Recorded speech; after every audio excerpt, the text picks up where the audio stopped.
Well, since ProMag's wrists are wearing out, we're going to make this kind of quick. But I did want to go over real quick like the Alpenfohn K2 heatsink, and we'll, just for giggles, we'll unbox one of the 7970s too. So this is some kind of German product.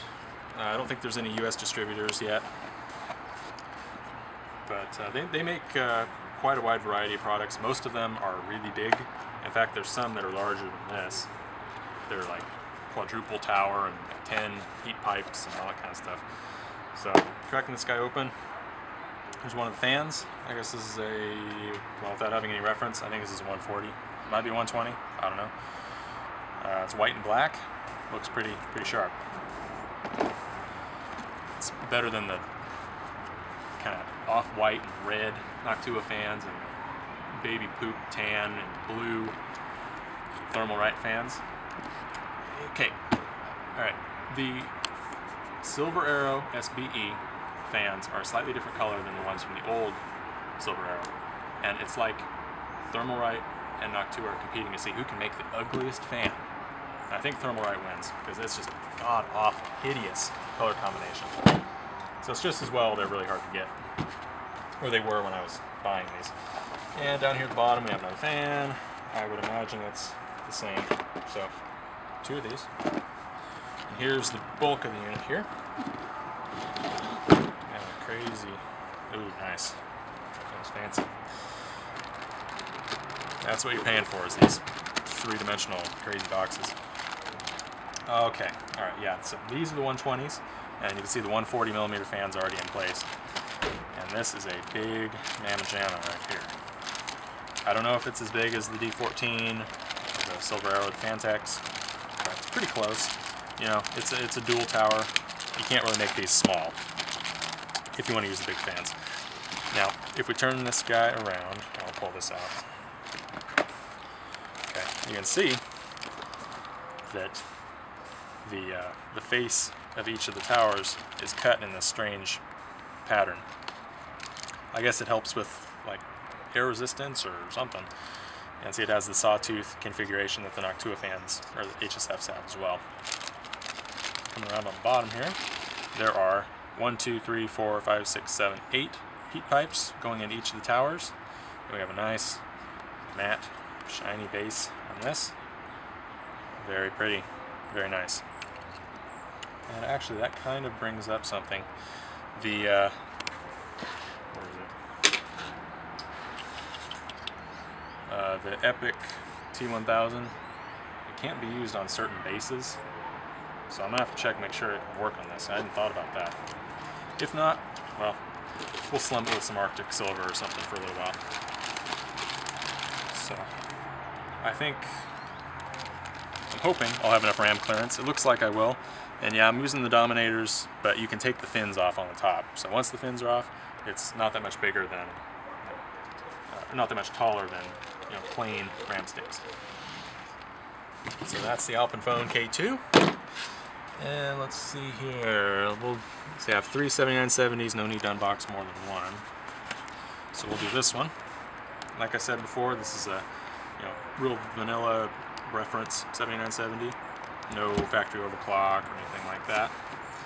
Reference PCB, reference cooler, reference accessories, real plain Jane.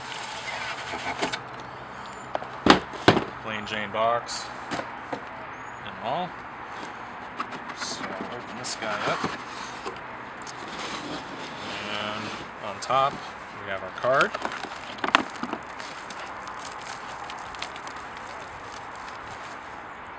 There it is. Not too long. It's not like a 6990 or a 5970.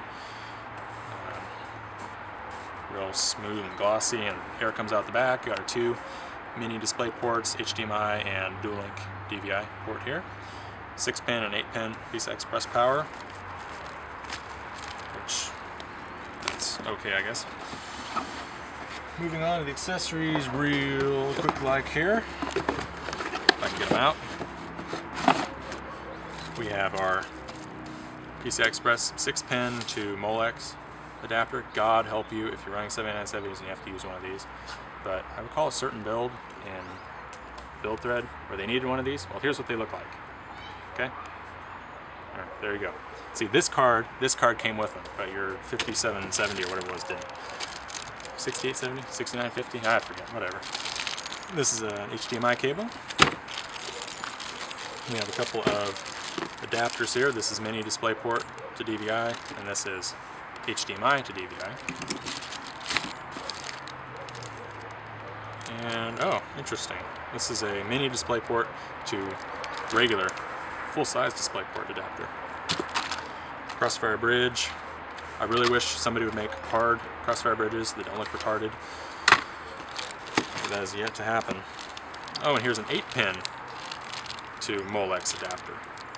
So man, I'm getting spoiled. It's kind of interesting, they package the high-end cards with these funky adapters that you really shouldn't be using, but they don't put them in the lower-end cards. So that's what you're paying for. And along the same lines here, DVI to VGA adapter. Don't know why you'd be running VGA on these cards, but if you have to, it's there. And the ever-present driver disc, install guide, which basically amounts to plug it in and turn it on in 15 different languages. And some marketing product registration shit from Sapphire.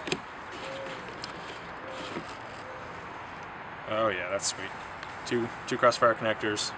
GPU itself is here, obviously. And card's not too long, maybe 10 inches, 11 inches, something like that. But I'll have 3 of these, so it'll still be kind of crowded in there. And that spins around like that. And that pretty much says it all right there. So I don't think there's going to be more videos, but there's going to be a whole buttload of pictures. My cat's climbing the fence over there. Muppets, what are you doing? Might jump up on the roof, I don't know. Well, on that cat-related note, you can never go wrong ending a video with a cat, especially one who's climbing on the fence. I think that'll pretty much do it, and you'll be hearing from me later. Other than that, peace out.